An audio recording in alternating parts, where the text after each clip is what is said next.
Everyone. सो ये आपकी class 9th की नई बुक जो कि गंगा नाम से है। यहाँ पे आप देखेंगे जो आपकी ये बुक है, यहाँ पे स्टार्टिंग पेजेस हैं ये आपकी बुक के, जिसमें आपके संविधान के बारे में प्रियम्बल यानी उद्देशिका, आपके डीपीएसपी नीति निदेशक सिद्धांत के बारे में जिक्र किया गया है। बताया गया है कि हिंदी में आपको क्या क्या चीज़ें पढ़नी हैं, राइट। तो इस पुस्तक के बारे में सारी चीज़ें यहाँ पे मेंशन की गई हैं। और उसके बाद आपका इंडेक्स है जिसको हम देखेंगे। ये न्यू एजुकेशन पॉलिसी, नई शिक्षा नीति के हिसाब से है। क्लास 9th के लिए आपकी सारी बुक्स नई आई हैं, जिसमें से यहाँ पे आप देख रहे हैं कि दिस बुक, इसका नाम क्या दिया गया है, इसका नाम गंगा दिया गया है। उसके बाद अगर हम इसमें इंडेक्स देखें, अब पहले क्या कैसे पढ़ते थे उसको भूल जाइए। अब आप इस बुक के चैप्टर्स यहाँ पे देखेंगे, गद्य पद्य दोनों सेक्शन होते हैं। आपकी यहाँ पे कविताएँ होती हैं, आपकी यहाँ पे चैप्टर्स में कहानियाँ होती हैं। तो पहला जो आप देख रहे हैं दैट इज़ दो बैलों की कथा, प्रेमचंद्र के द्वारा लिखी गई। क्या लिखूं, यहाँ पे आप देख रहे हैं पद्मलाल पुन्नालाल बख्शी के द्वारा। संवादहीन शेखर जोशी, ऐसी भी बातें होती हैं। यतीन्द्र मिश्र, जो लता मंगेशकर के साथ उनका साक्षात्कार था, साक्षात्कार मतलब होता है इंटरव्यू।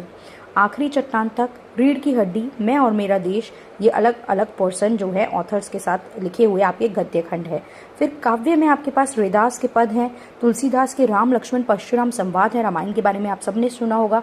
राम जी ने जो है वो धनुष तोड़ा था, जो परशुराम से रिलेटेड था, तो वो उनका जो संवाद हुआ था वो पूरा संवाद यहाँ पे मेंशन है, उनकी जो बातें हैं। फिर सूर्यकांत त्रिपाठी निराला, एक बहुत ही फेमस कवि रहे हैं ये, उनकी भारती जय विजय करे। सुभद्रा कुमारी चौहान की झांसी की रानी, बुंदेले हर बोलो के मुंह हमने सुनी कहानी थी, खूब लड़ी मर्दानी वो तो झांसी वाली रानी थी। बहुत ही अमेजिंग ये कविता है। फिर आपकी भवानी प्रसाद मिश्र की घर की याद, राइट। इसके बाद राम नरेश त्रिपाठी की तब याद तुम्हारी आती है। ये सब यहाँ हमारे इस पाठ्यक्रम में इंक्लूडेड है। ये नया पाठ्यक्रम है कक्षा 9 का, क्लियर। तो यहाँ पे आपके पहले तो वैष्णव जन तो कहिए से यहाँ से शुरू है, जन तो तेने कहिए, है ना। गुजराती भाषा के प्रसिद्ध कवि थे ये, जो आपके नरसिंह मेहता थे, उनके द्वारा। और फिर यहाँ से आपके चैप्टर जो है वो स्टार्ट हो जाते हैं। Is it clear?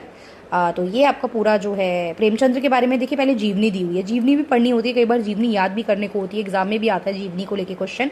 मतलब आपके जो भी लेखक रहे हैं, जो कविताओं के कवि रहे हैं, उन सबकी जीवनी, जीवन परिचय भी याद हमें करना पड़ता है, क्योंकि एग्जाम का पैटर्न है, क्वेश्चन एग्जाम में इससे भी आते हैं। क्लियर? सो ये पूरा सिलेबस है आपका हिंदी जो है कक्षा 9 की, जो सिलेबस में चेंज आया है।